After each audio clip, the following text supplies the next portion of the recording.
안녕하세요. 세계를 집어삼킬 듯 성장하던 중국 시장에 시진핑이 이례적으로 심한 질책과 함께 감산의 칼을 치켜세웠는데요.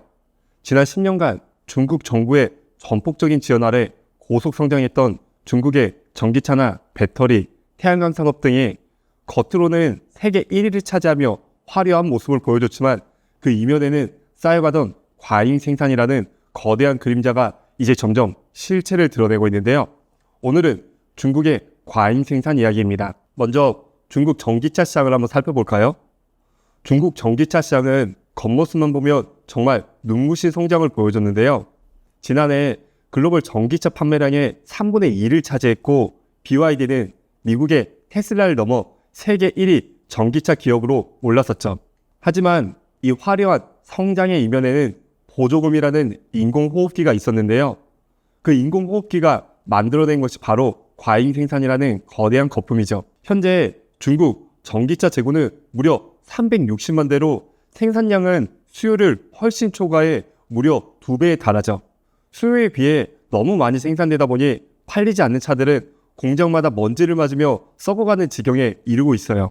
전문가들은 중국 내 전기차 브랜드가 현재 129개인데 5년 안에 15개 업체 빼고는 모두 파산할 거라고 전망하고 있죠. 상황이 걷잡을 수 없이 심각해지자 중국 최고 지도자 시진핑 주석이 직접 나섰는데요.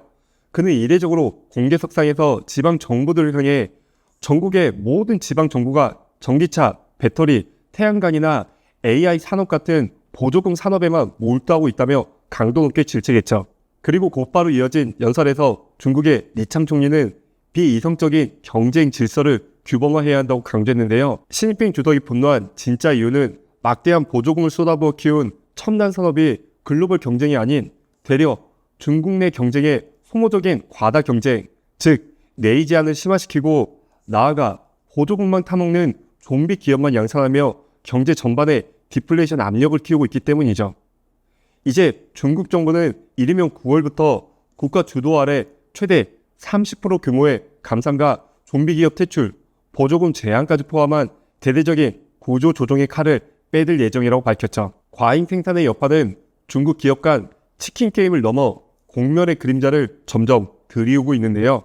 BYD를 포함한 중국 내 상위 대기업들은 빠르게 쌓이는 재고에서 살아남기 위해 최대 30-40%까지 가격을 낮추는 초강수를 두고 있죠. 이는 중소경쟁사들의 숨통을 조였고 수많은 중소기업들은 속절없이 무너져 내렸는데요. 중국의 자동차 산업의 수익률은 2017년 8%까지 치솟으며 양질의 수익 구조를 보여주는 듯 했으나 올해는 3.5% 미만으로 곤두박질 쳤죠. 앞으로 상황도 좋지 않을 거라는 전망이 우세하며 상황은 점점 더 악화되고 있고요. 중국 내부에서 이제 더 이상 수익을 내기 어려운 제로섬 게임이 되었다는 자주 섞인 비판까지 터져나오고 있는데요. 이렇게 큰 폭의 할인을 해도 재고가 줄어들지 않으니까 자동차 딜러들은 판매 실적을 채우기 위해 신차를 팔았다고 하고 인센티브를 받은 다음에 이렇게 판매했다고 속인 새 차는 중고차 시장으로 넘어가 0km 중고차라는 기형적인 상품까지 생겨나고 있는 상황이죠. 이대로라면 과거 중국 정부의 부동산 거품 붕괴가 중국 경제를 뒤흔들었듯 전기차 산업의 거품 붕괴는 중국 경제에 또 다른 거대한 재앙이 될 수 있는 상황이죠. 더욱 심각한 문제는 중국 내에서 소화되지 못한 과잉 생산 전기차들이 헐값에 해외 시장으로 풀리고 있다는 점인데요. 미국과 유럽연합은 이를 디플레이션 수출로 규정하며 강력하게 반발하고 있는 상황이죠. 이유는 중국산 전기차에 최대 48% 관세 폭탄을 검토하고 있고 미국 역시 중국의 과잉 생산 문제를 핵심 무역 갈등 이슈로 다투고 있는 상황이죠. 단순히 무역 불균형 문제를 넘어 중국발 저가 물량은 각국의 자국 산업을 위협하고 글로벌 시장의 가격 구조를 왜곡하며 새로운 형태의 무역 전쟁을 촉발시키고 있다는 거죠. 과거 철강 산업에서 벌어졌던 덤핑과 태양광 산업에서 과잉 생산 등의 경험들은 전기차로 옮겨붙고 있는 상황이에요. 공급 과잉은 지금 중국의 내수 경제까지 뿌리째 흔들고 있는데요. 특히 충격적인 건 중국의 생산자 물가가 무려 33개월 연속으로 바닥을 치고 있다는 사실이에요. 눈치 빠른 분들은 이미 짐작하셨을 텐데요. 이건 심각한 디플레이션의 그림자가 중국을 덮치고 있다는 신호죠. 아니, 물가가 떨어지면 좋은 거 아니야? 10만 원짜리를 예를 들어 9만 원이나 8만 원에 살 수 있다면 개득이잖아 라고 생각할 수 있는데요. 언뜻 들어보면 환상적이지만 디플레이션이 무서운 진짜 이유는 따로 있습니다. 물가가 계속 떨어질 거라는 기대감은 소비자들의 지갑을 꽁꽁 닫게 만들죠. 내일이면 더 싸질 텐데 왜 지금 사? 라는 생각이 소비를 미루게 만드는 거죠. 문제는 바로 여기서 시작되는데요.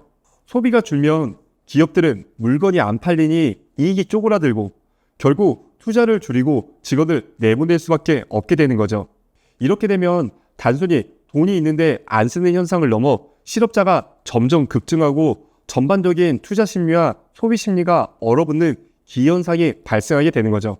결국 나중에는 물건값이 아무리 싸져도 돈이 없어 살 수 없는 기형적인 구조가 만들어지는 거죠. 전문가들은 이런 악순환 때문에 중국의 올해 하반기 경제 성장률이 4.5% 미만으로 곤두박질 칠 수 있다고 경고하고 있는데요. 막대한 부채, 얼어붙은 소비 심리, 그리고 산업 전반에 만연한 내지안이 중국 경제 성장 엔진을 갉아먹고 있는 거죠. 시진핑 주석이 화를 내며 질타한 부분이 바로 이런 부분인데요.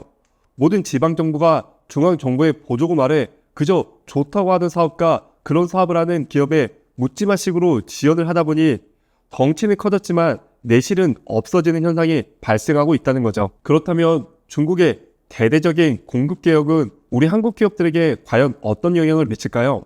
일단 단기적으로는 숨통이 트일 만한 기회가 찾아올 수 있을 것 같아요.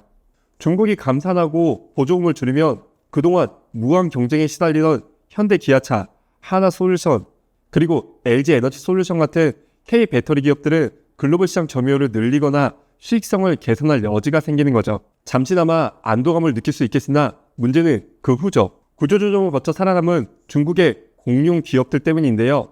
이들은 훨씬 더 무서운 상대가 될 수 있다는 점을 간과해서는 안 되겠죠. 혹독한 생존 게임을 통해 실력을 키운 BYD나 CATL 같은 중국의 대표 기업들은 이제 더 이상 국내에서 피 튀기는 출혈 경쟁을 할 필요가 없어지니 막대한 정부의 지원과 거대한 내수 시장을 발판 삼아 내공을 다진 이들은 이제 고부가가치 제품과 기술력으로 무장하고 글로벌 시장으로 전방위적인 역습을 감행할 가능성이 매우 크죠. 유럽, 중남미, 동남아까지 무대를 넓히며 한국 기업들과 다시 한번 치열한 경쟁을 벌일 것으로 예상되는데요. 단순히 얼마나 싸게 만드느냐의 가격 경쟁을 넘어 이제는 얼마나 좋은 기술과 품질을 가졌느냐의 싸움으로 판도가 뒤바뀔 수 있다는 뜻이죠. 지금의 일시적인 숨 고르기가 오히려 한국 기업들에게 장기적인 그리고 더 강력한 위협의 시작이 될 수 있다는 점을 명심해야 할 것 같아요. 중국 공룡들의 업그레이드된 역습에 철저히 대비해야 할 때 같습니다. 그럼 우리 한국 기업들은 이 거대한 변화의 물결 속에서 어떻게 해야 할까요? 할 일은 명확하죠. 중국의 공급과의 구조조정 기간을 단순히 잠시 숨통 트이는 시간으로 봐서는 안 되겠죠.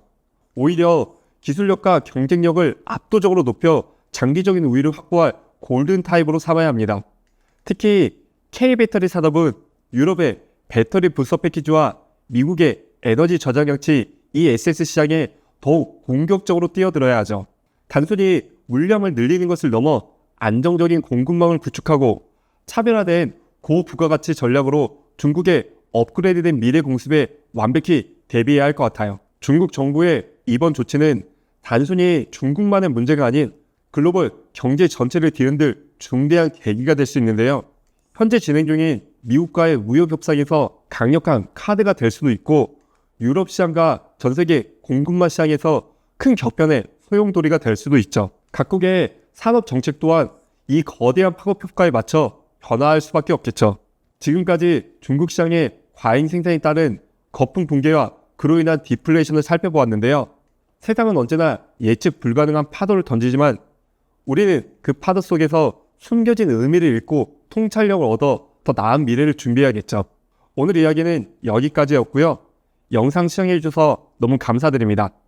구독, 좋아요와 함께 여러분의 의견도 댓글로 남겨주시고 저는 다음에 더 유익하고 재미있는 이야기로 다시 찾아오겠습니다. 감사합니다.